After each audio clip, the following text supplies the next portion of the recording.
আসসালামু আলাইকুম। All education জোনের পক্ষ থেকে আমি আছি মোহাম্মদ শরীফুল ইসলাম আনন্দ স্যার। প্রিয় এইচএসসি পরীক্ষার্থী 2026 এবং এইচএসসি 2027 ব্যাচের যে স্টুডেন্টগুলো আছে তাদের জন্য হয়তোবা আর 1-1.5 মাস পরেই এইচএসসি 26-এর পরীক্ষা শুরু হয়ে যাবে এবং 2027-এর হয়তোবা 1-1.5 মাস পরে থেকে বা সামনের মাসেই তোমাদের ইয়ার চেঞ্জের পরীক্ষা শুরু হয়ে যাবে। তো যাই হোক না কেন, দুজনের জন্য কি একটা টপিক যেটা ভেরি ভেরি ইম্পর্টেন্ট। আমরা জানি 3.1 3.2 থেকে দুইটা প্রশ্ন আসে, সেখান থেকে 3.2 থেকে সবচেয়ে বেশি ইম্পর্টেন্ট একটা কোশ্চেন হচ্ছে সেটা হলো হাফ অ্যাডার ফুল অ্যাডার। এখান থেকে অধিকাংশ স্টুডেন্ট এটা অ্যান্সার করতে পারেন না এবং আমি 100% গ্যারান্টি দিতে পারি যে আপনি হাফ অ্যাডার ফুল অ্যাডার সম্পর্কে ভালো আপনার আইডিয়াও নাই। তবে আজকের এই ক্লাসটা করার পরে আমি এই হাফ অ্যাডার ফুল অ্যাডারের বিষয়টা একদম ক্লিয়ার করে দেওয়ার চেষ্টা করব। আজকের এই ক্লাসটা করার পরে আপনার আর কোন টিচারের কাছে যায় এই ফুল অ্যাডারের তৈরি করা, হাফ অ্যাডার কেমনে করতে হয়, গেট কেমনে তৈরি করতে হয়, সরল কেমনে করতে হয়, তারপর হচ্ছে বাস্তবায়ন কেমনে করতে হয়, আর কোন টিচারের কাছে যাওয়া লাগবে না। জাস্ট কয়েকটা মিনিট লেগে থাকেন, স্কিপ করবেন না অর্থাৎ টানবেন না, একটু ধৈর্য ধরে দেখার চেষ্টা করুন এবং খাতা কলম নিয়ে তারপরে শুরু করুন, সবচেয়ে বেস্ট। এবং রিকোয়েস্ট করব যদি ভালো লেগে থাকে অবশ্যই একটা শেয়ার দিবেন, আর যদি কোনো ক্লাসের প্রয়োজন হয় একটু কমেন্ট করবেন, ভালো লাগলে তাও একটু কমেন্ট করবেন, হয়তো বা একটু উৎসাহী পাবো। সো আমরা আসি হাফ অ্যাডার ফুল অ্যাডার বিষয়ে আসলে কিভাবে কি আসে পরীক্ষায় আমরা প্রশ্ন দেখি। তার আগে আমাদের জানতে হবে যে ফুল অ্যাডার বা হাফ অ্যাডার কাকে বলে, এই বিষয়টা আগে জানতে হবে আমাদেরকে। দেখ, এখান থেকে আমি একটা জিনিস এটা দিয়ে বুঝাচ্ছি যে ফুল অ্যাডার মানে হচ্ছে আমরা দেখবো 3টা ইনপুট থাকবে, 2টা আউটপুট থাকবে, অথবা 2-এর বেশি ইনপুট থাকবে কিন্তু 2টা আউটপুট থাকবে। আর হাফ অ্যাডারের ক্ষেত্রে যেটা হবে সেটা হচ্ছে জাস্ট 2টা ইনপুট 2টা আউটপুট। যদি কখনো দেখি যে 2টা ইনপুট হয়েছে 2টা আউটপুট হয়েছে, তার মানে সেটা হাফ অ্যাডার। যদি দেখি 2টার বেশি ইনপুট হয়েছে তাহলে সেটা হচ্ছে কি ফুল অ্যাডার, এবং 2টা সবসময় আউটপুট হবে।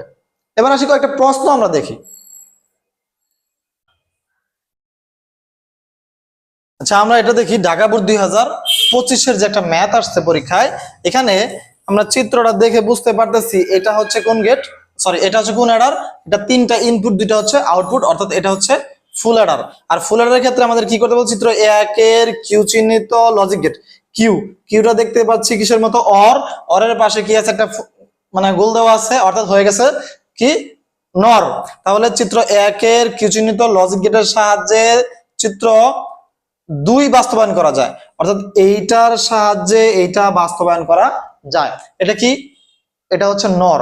নর মানে কিসের কাজ, যোগের কাজ, যোগ প্লাস উপরে বার বা প্রাইম থাকবে। তাহলে যোগের মাধ্যমে আমাদেরকে কি করতে হবে, এইটা চিত্র 2টা বাস্তবায়ন করতে হবে। চিত্র 2 কি, চিত্র 2 হচ্ছে ফুল অ্যাডার। আর ফুল অ্যাডারে কিভাবে বাস্তবায়ন করা যায় সেটা টোটালি এমন ভাবে দেখাই দিব এখন আপনাদেরকে, পরবর্তীতে আর কখনোই ভুল হবে না আশা করি। তো আসুন এখন আমরা 2টা জিনিস মুখস্থ করব। একটা হচ্ছে এস সমান সমান, আর এটা হচ্ছে সি, অর্থাৎ এস আর সি এর মানটা এটা মুখস্থ, সহজভাবে বলতেছি এটা মুখস্থ করব। যখনই আমরা কোন একটা গেটের মাধ্যমে কি করতে বলে ফুল অ্যাডারে বাস্তবায়ন করতে হবে, তখন মুখস্থ রাখবা এস এর মান কি। আমি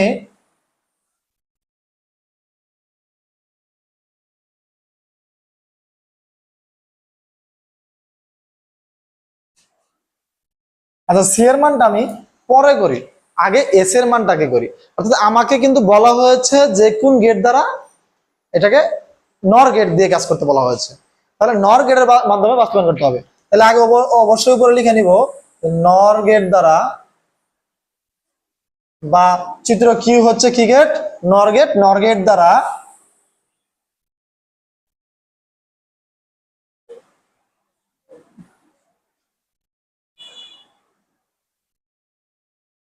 ফুল অ্যাডারে বাস্তবায়ন করা হলো। এখন এস এর যে মানটা আছে এই মানটা আমি আগে কাজ করব। প্রথমে ধরবো এ আর বির উপরে প্রাইম আছে, সি তে নাই, এখানে আমরা এটাকে ক্যারি হিসেবে আমরা এগুলাকে দিতে পারি, না দিলেও খুব একটা প্রবলেম হবে না।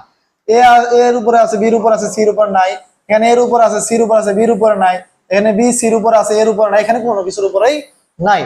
আমরা কি করব, এটাকে আমাকে করতে বলছে কি নর গেট। নর মানে কি, নর মানে হচ্ছে স্যার, নর মানে হলো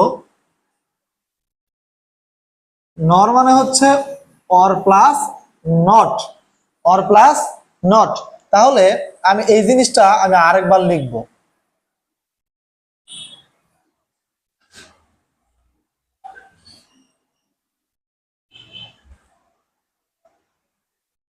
আমি দুইটা করে প্রাইম কমন নিচ্ছি। আপনারা হয়তো বা কোথাও কোথাও দেখতে পারবেন যে প্রাইম টোটাল মানে পুরোটার উপরেই কমন নেবে, দুইটা প্রাইম পুরোটার উপরে কমন নেবে, কিন্তু পুরোটার উপরে যদি প্রাইম কমন নেই তাহলে এই অঙ্কটা এখানে এসে শেষ হবে। বাট আমি যেভাবে করতেছি সেটা এখানেই শেষ হয়ে যাবে। এটা ভালো না? তো সহজ জিনিস শেখানোর চেষ্টা করব, অবশ্যই সাথে থাকতে হবে।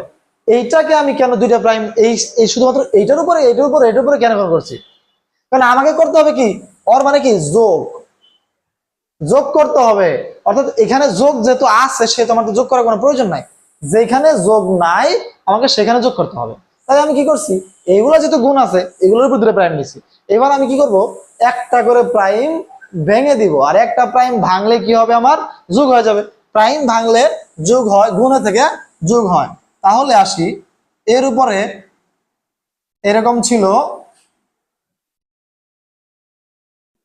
এখন একটা যদি প্রাইম ভাঙার কারণে যেহেতু প্লাস হচ্ছে, প্রাইম ভাঙলে কি হচ্ছে, এরকম হচ্ছে। আর সবার উপরে যেটা ছিল সেটা থেকে যাচ্ছে। ওকে, তারপরে আবার এটা ভাঙি।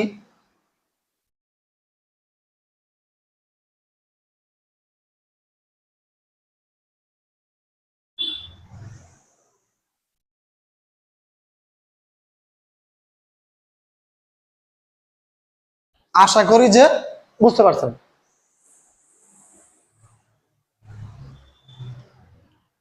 ওকে, নেক্সট কি করবো আমরা, আমাদের কিন্তু সবগুলো প্লাস হয়ে গেছে। এবার আমরা জানি পিথাগোরাসের যে উপপাদ্য আছে বা বুলিয়ান আলজেব্রা গুলো যদি আপনাদের মনে থাকে তাহলে দেখবেন যে যেখানে দুইটা প্রাইম আছে, অর্থাৎ এর উপরে দুইটা প্রাইম, এর মানে হচ্ছে একটা প্রাইমও না। তাহলে যেখানে দুইটা প্রাইম আছে সেখান থেকে ওটা ভ্যানিশ হয়ে যাবে,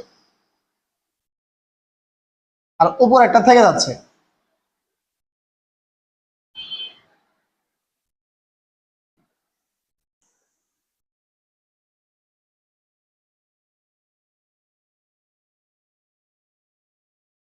ওকে, এখন আমি চাইলে আরেকটা লাইন করতে পারি, আর যদি চাই যে লাইন করব না তাহলে হবে কিভাবে। আমি জাস্ট কি করবো, আমাকে আমাকে বলছে কি করবো, যোগ প্লাস কি করতে বলছে, নট করতে বলছে। নট মানে কি, যেটা বলতেছিলাম, নট হচ্ছে কি পূরক। পূরক মানে কি, সবার উপরে প্রাইম।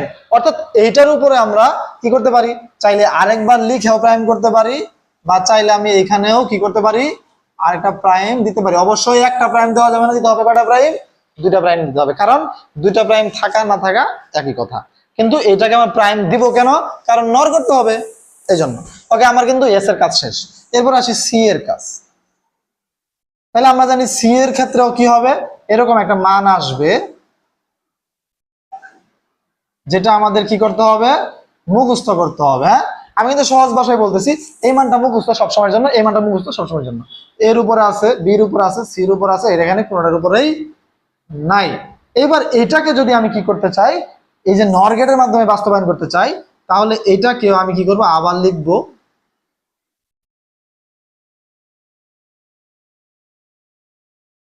এবার আমি এইটাকে ওই আগেরটার মতো কি করব, দুটো করে প্রাইম কমন নিব, দেন হচ্ছে একটা করে ভেঙে দিব।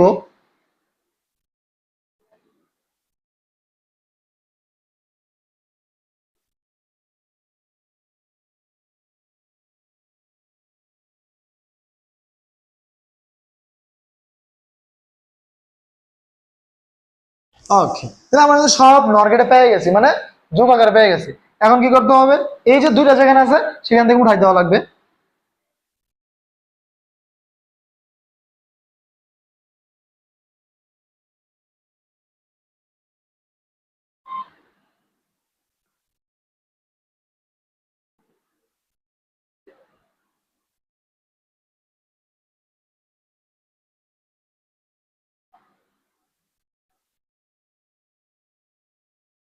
এরপরে কি করবো আমরা, যেহেতু আমাকে প্রাইম করতে হবে, নর করতে হবে, সবগুলো যোগ আমরা পেয়ে গেছি, তাহলে উপর দুটা প্রাইম করে দিব। তাহলে দেখেন মাত্র 3 লাইনের মধ্যে আমার কাজ শেষ। এবার এটাকে বর্তনী আকারে প্রকাশ করতে হবে। কেমনে করব, আমি ধরে নিলাম এটা এ,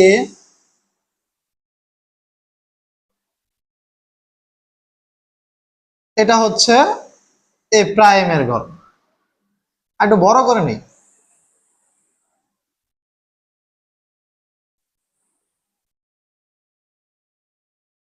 আবার ধরে নিই হচ্ছে এইটা বি, এটা বি প্রাইমের ঘর। এটা হচ্ছে সি, এটা হচ্ছে সি প্রাইমের ঘর। বড় করে কেন নিলাম? কারণ এই এস এর মান আর সি এর মান যে দুটা বের হইছে সেটাকে আমরা একটার মধ্যে করে ফেলবো, তো বারবার মানে এত কাটাকাটি দরকার নেই। তাহলে এস এর মানে কি বলছে, এ প্লাস বি প্লাস সি, কিন্তু হোল প্রাইম মানে সি এর উপরে প্রাইম আছে, এ আর বির উপর নাই। তাহলে প্রাইম ছাড়া যেটা সেটা টানবো আমরা। প্রাইম ছাড়া টানলাম, বি এর প্রাইম ছাড়া টানলাম, সি এর টানতে হবে প্রাইম ওয়ালাটা। তাহলে এটা কি মাঝখানে কিছু না আছে, সবগুলো মাঝখানে আছে যোগ। তাহলে আমরা কি করব, সবগুলো যোগ করব। যোগ মানে কি গেট, অর গেট। তারপরে আছে কি, উপরে একটা প্রাইম আছে, প্রাইম থাকলে কি হবে, সামনে একটা নট চিহ্ন হবে। তাহলে বাস আমরা কিন্তু এটুকু পেয়ে গেছি। এবার আসে এটুকু, বি এর উপরে শুধু প্রাইম হবে, বাদ বাকিগুলো কোনো প্রাইম নাই, শুধু বিটা প্রাইম টানবো। এরপরে এটাও আবার কি করবো, যোগ করে দিব। এই যে প্রাইম আছে তাই প্রাইম দিলাম। এটা আসে এর উপরে প্রাইম আছে, অর্থাৎ এ বি খালি, সি খালি, ওকে। তারপরে আবার আসি এর উপরে প্রাইম আছে,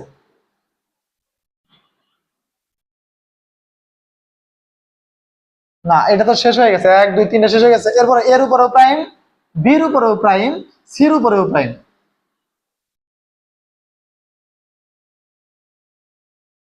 এর উপরে হোল প্রাইম। এইবার সবগুলোর উপরে একটা প্রাইম আছে, তার উপরে আরেকটা প্রাইম আছে। তাহলে আমরা কি করব, সবগুলোর উপরে একটা প্রাইম করব।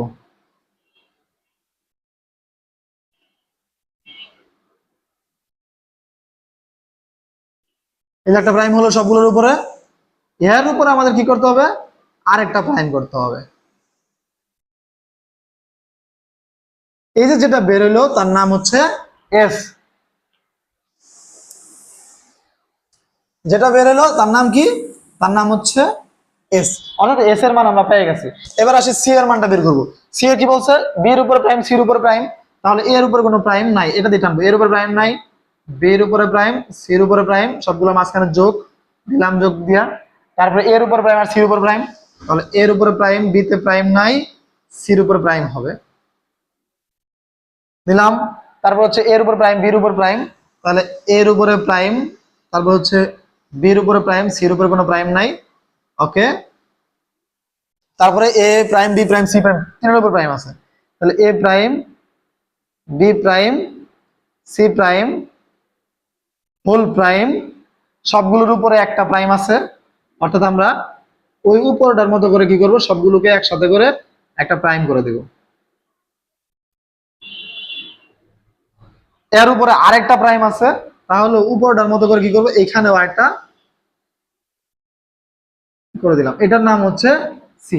এই যে আমরা করলাম, এই টোটালটাই হচ্ছে এই যে ঢাকা বোর্ড 2025-এ পরীক্ষাটা হয়েছে, এবং এই পরীক্ষায় অধিকাংশ স্টুডেন্টই এইটা অ্যান্সার করতে পারে না। শুধু এটা না, ঢাকা বোর্ড 25-এর যে প্রশ্নটা হয়েছিল, শুধু ঢাকা বোর্ড না, অল বোর্ডের 2025 সালে যতগুলা বোর্ডে পরীক্ষা হয়েছে, ইংরেজি এবং আইসিটি প্রায় অধিকাংশ স্টুডেন্টই ফেল করছে, শুধুমাত্র এরকম হার্ড টাইপ প্রশ্ন দেখে।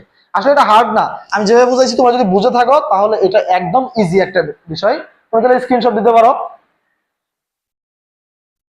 তো যাই হোক, ফুল এটা কমপ্লিট।